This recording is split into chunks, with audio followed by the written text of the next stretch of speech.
Action. জল, নদী, মোহনা, সাগর, এর কি কোনো শেষ আছে? কিন্তু জীবনের তো শেষ আছে। দেখো তোমায়, শুধু তোমায় আমি। হ্যাঁ, আমি বাবার সাথে দেখা করতে গেছিলাম। আমি এটাও দেখেছি যে বাবা কোন সিচুয়েশনের মধ্যে দিয়ে যাচ্ছে। তুমি তো 15টা বছর স্বার্থপরের মতো শুধু নিজের কথা ভেবে গেলে। আমি সেই মেয়ে যাকে মেয়ে হিসেবে অনেক অগ্নি পরীক্ষা দিয়ে পথ চলতে হয়। তাহলে অবশেষে প্রজাপতি উড়ল। আমি শুয়েছিলাম প্রায় অর্ধনগ্ন অবস্থায়। আমার সামনেই ছিল ও। আমার অস্বস্তি বোধ দেখে ও আমাকে শান্ত হতে বলেছিল। তা কিভাবে হতাম?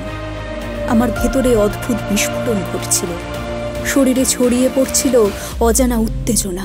আপনারা দেখছেন আমি বেশ প্রেজেন্টেবলই বলা যায়।